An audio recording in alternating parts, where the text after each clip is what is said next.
Au nom de l'Assemblée générale, j'ai l'honneur de souhaiter la bienvenue à son Excellence M. Macky Sall, Président de la République du Sénégal, et je l'invite à prendre la parole devant l'Assemblée. Je vous remercie, Monsieur le Président de l'Assemblée générale, chers collègues, Monsieur le Secrétaire général, Mesdames, Messieurs, distingués délégués. Monsieur le Président, au nom du Sénégal, je vous adresse tous mes vœux de succès à la présidence des travaux de l'Assemblée générale. Je remercie votre prédécesseur et renouvelle notre soutien au secrétaire général dans l'exercice de ses charges au service de l'organisation. Depuis notre dernière session, l'état du monde ne s'est pas amélioré. Pour des millions de personnes, le quotidien reste marqué par la peur, la violence, la pauvreté et les inégalités. Nombre de pays continuent de subir l'impact économique et social de la pandémie Covid-19. Le réchauffement climatique a atteint un niveau sans précédent. La tragédie de l'immigration clandestine nous rappelle la nécessité de mettre en œuvre le pacte mondial pour des migrations sûres et ordonnées, régulières, et de poursuivre sans relâche la lutte contre les réseaux criminels qui organisent ce trafic illicite d'êtres humains. Une guerre de haute intensité fait courir à l'humanité le risque d'une catastrophe majeure. En Afrique, la résurgence des coups d'État reste un sujet de grave préoccupation. Le Sénégal réitère sa ferme condamnation de toute forme de changement anticonstitutionnel de gouvernement. L'urgence de l'heure, c'est aussi le terrorisme qui continue de gagner du terrain en Afrique, sans réaction appropriée du Conseil de sécurité. À maintes reprises, notamment lors de son mandat au Conseil en 2016 et 2017, le Sénégal a alerté sur l'inefficacité des opérations de maintien de la paix en Afrique, dont les mandats et les équipements ne répondent guère à la nature des situations. Il n'y a pas de paix à maintenir là où il s'agit plutôt de la restaurer en combattant des groupes armés qui pillent et endeuillent au quotidien les populations innocentes, occupent des territoires entiers et menacent des États dans leur existence. Les péripéties tumultueuses de 2 missions de paix actuellement en Afrique sont édifiantes à ce sujet. En conséquence, le Sénégal invite à nouveau le Conseil de sécurité à assumer pleinement ses responsabilités dans la lutte contre le terrorisme en Afrique en vertu du mécanisme de sécurité collective prévu par la Charte. Dans le même esprit, nous appelons à la désescalade et au règlement pacifique de la guerre en Ukraine. Nous renouvelons notre soutien au droit du peuple palestinien à un État viable, coexistant pacifiquement avec l'État d'Israël, chacun à l'intérieur de frontières sûres et internationalement reconnues. Monsieur le Président, le thème de cette session nous rappelle que l'idéal à la base du multilatéralisme, c'est de créer et promouvoir entre les pays des relations confiantes, solidaires et inclusives. Le Sénégal reconnaît les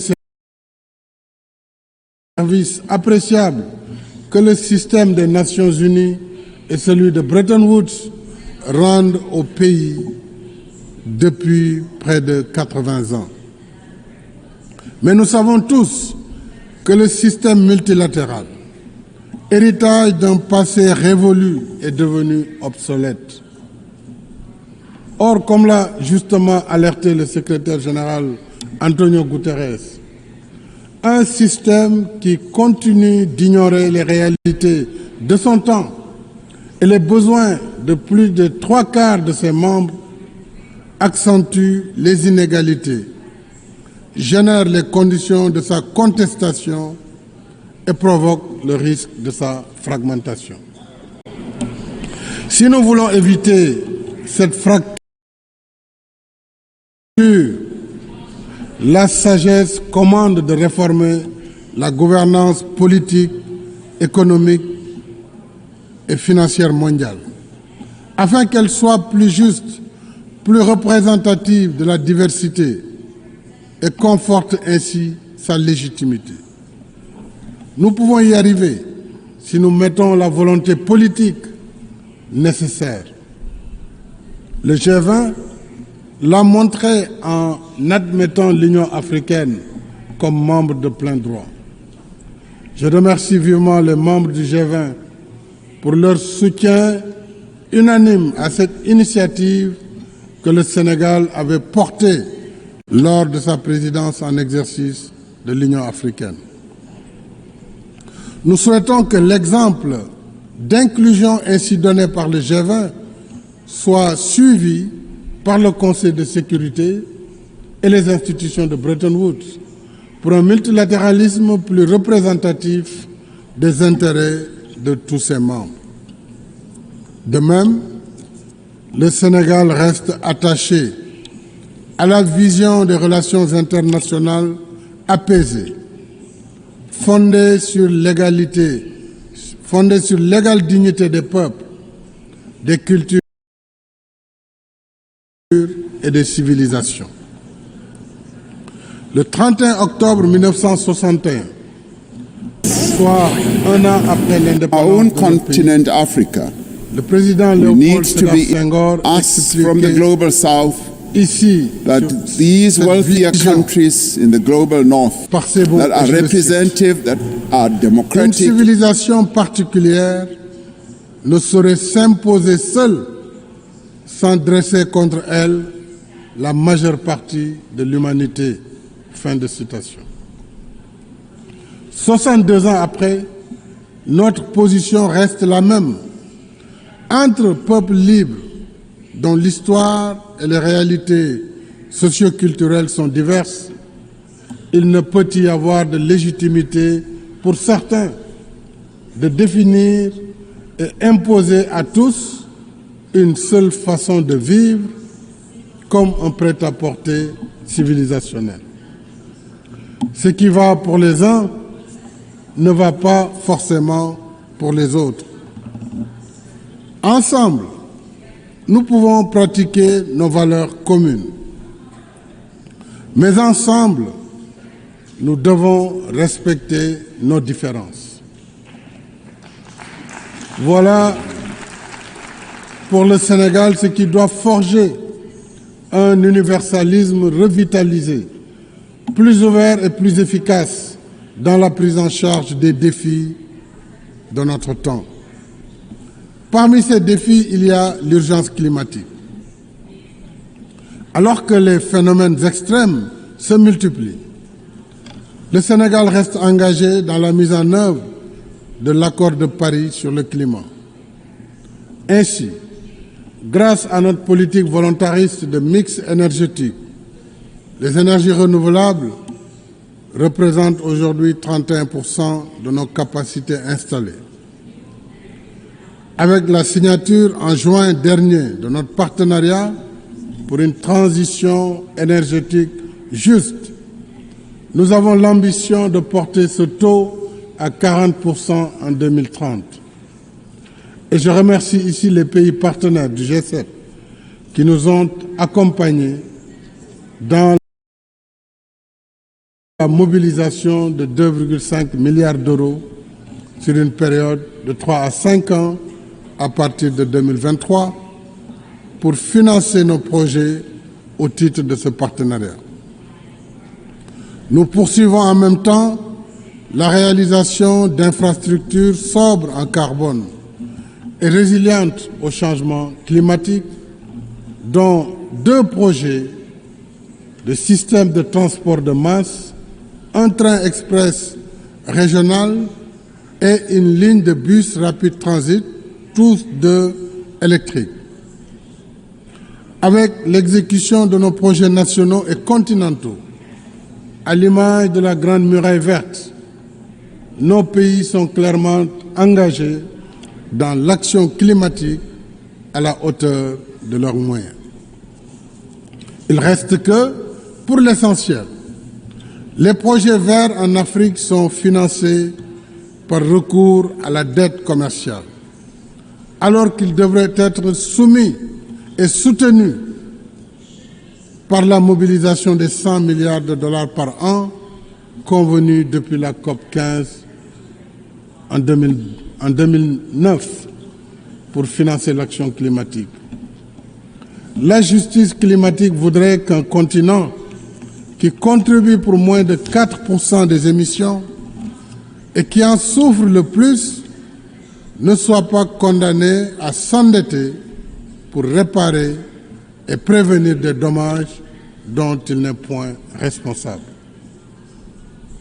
Le Sénégal est pour une transition énergétique juste et équitable, tenant compte des besoins spécifiques de nos pays, y compris l'accès universel à l'électricité, dont plus de 600 millions d'Africains restent encore privés. Alors, si nous voulons que la COP28 soit le rendez-vous des promesses tenues, faisons en sorte que les financements annoncés soient disponibles et accessibles selon des procédures et modalités simplifiées et transparentes.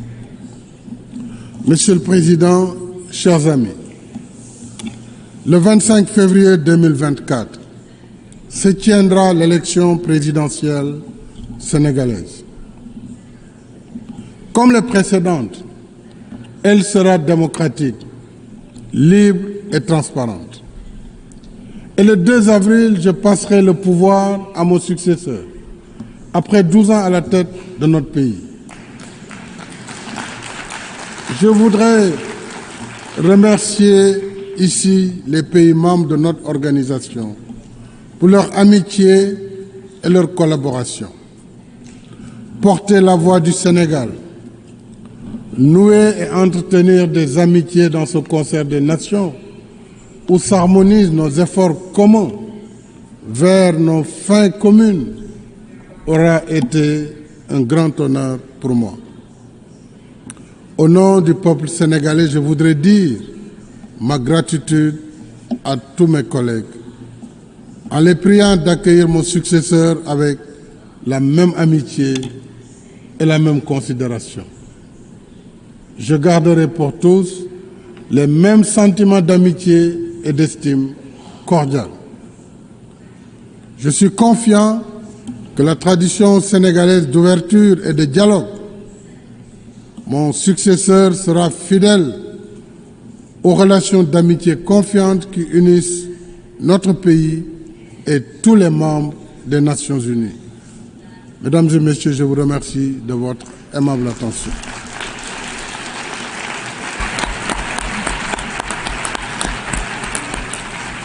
Au nom de l'Assemblée générale, je tiens à remercier le président de la République du Sénégal de l'allocution qu'il vient de prononcer et je prie le protocole de bien vouloir l'accompagner son Excellence.